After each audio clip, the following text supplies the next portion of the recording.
I didn't know that I needed a cosmic horror-fueled fishing game in my life. At least, not until I played Dredge. It's not exactly a full-blown management sim a la Fishing Planet, but this 12-hour expedition through haunted open waters is both mysterious and compelling enough to tickle my brain and tug on all the right heartstrings. I felt possessed into flinging myself overboard with an unhinged smile cast across my lips, like one of its many macabre characters. Starting small and slow is a challenge, but upgrading my fishing boat led Dredge to spout forth a flurry of meaningful improvements to my fishing speed, inventory capacity, and my ability to scope out and evade the plethora of dangers that might rear their ugly heads at night.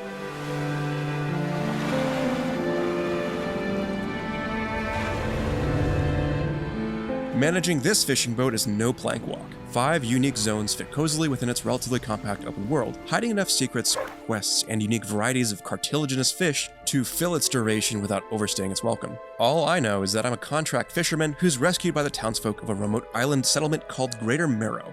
I'm given a new boat and that's all. But due to Dredge's simple fishing and movement mechanics, this is pretty much all I need to know before I can begin a quest for fish on the open ocean. And it's there that I'm immediately treated to a gorgeous sunrise stretching over the horizon. Leaving the Bay of Greater Marrow for the first time and drinking in the sights and sounds is a treat.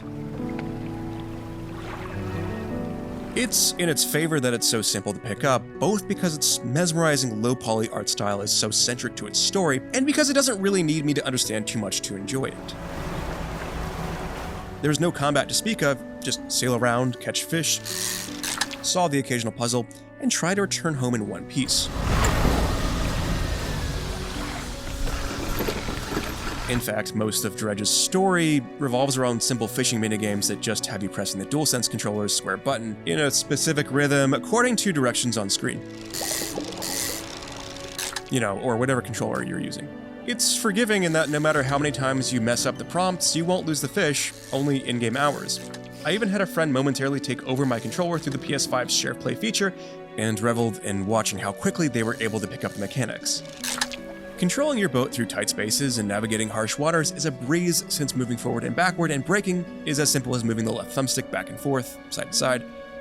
It's an enjoyable added touch that progressing through each step of the main quest unlocks additional movement abilities, like the haste skill that gives a speed boost that's especially useful when getting out of the way of a hungry sea monster. But it comes with the risk of destroying an engine and damaging your hull if you don't give it intermittent rests.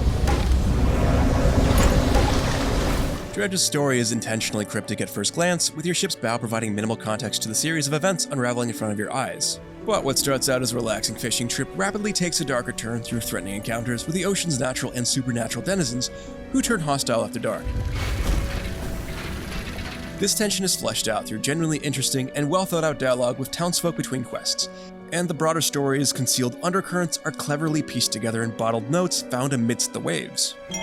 Tactfully breaking up its fishing minigames with these elements, Dredge gradually unveiled its hidden agenda and latched onto my brain like a series of parasites slithering onto my boat's deck, which is something that actually happens in more than a few cases.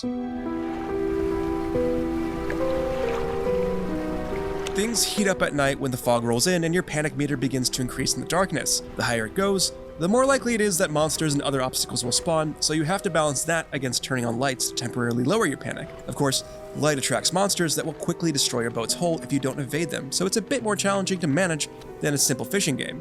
That brings balance and danger to every expedition.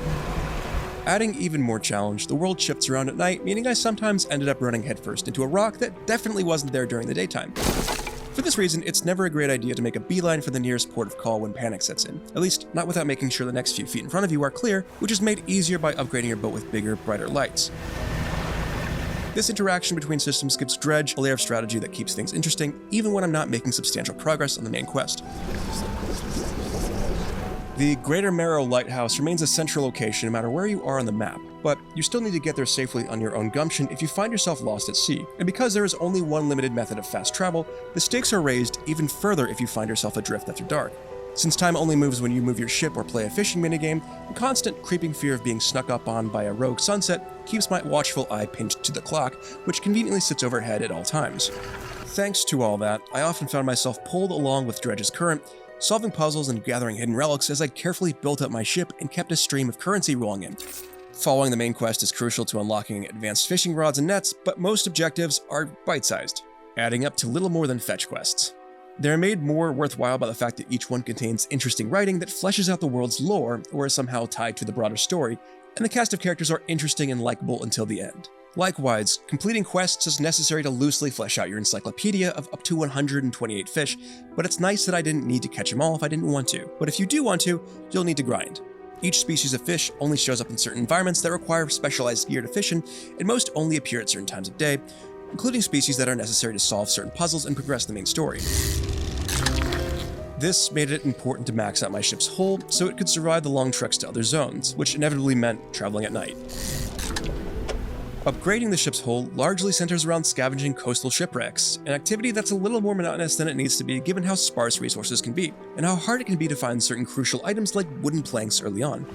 This is the main upgrade path that I spent most of my time working on, accounting for most of the heavy lifting in terms of improving my ship's critical functions. But the upgrade path is disappointingly linear, and a lot of grinding is involved in maxing it out. Moreover, if one were to play to the end and max everything out, their boat would be exactly like mine, minus a select few deviations and some equipment choices, so the decisions I made along the way didn't really end up feeling meaningful at all.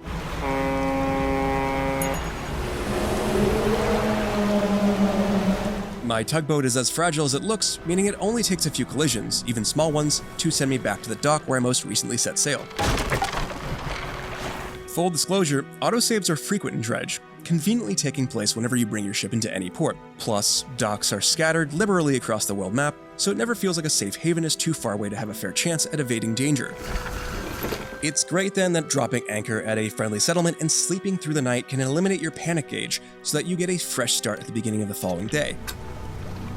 This allows me to fully appreciate moments of tension, since its difficulty always feels just balanced enough to provide a challenge and a handful of scares without ever crossing a line or feeling unfair. I enjoyed getting to specialize my research tree with a scarce resource that unlocks specialized and increasingly powerful nets, rods, and engines, giving me at least some leeway to craft my own build.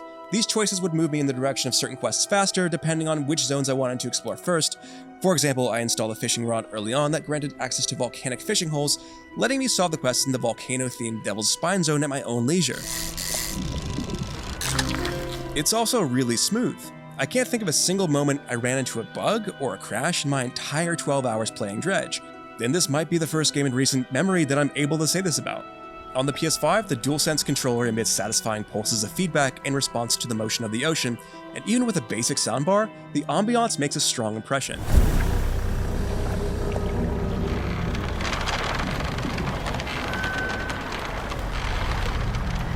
Dredge erupted out of left field as 2023's most unforgettably creepy fishing simulator. Without spoiling anything, the slow dive into Lovecraftian horror intermingles with subtle elements of seabound thrillers like Jaws and Moby Dick.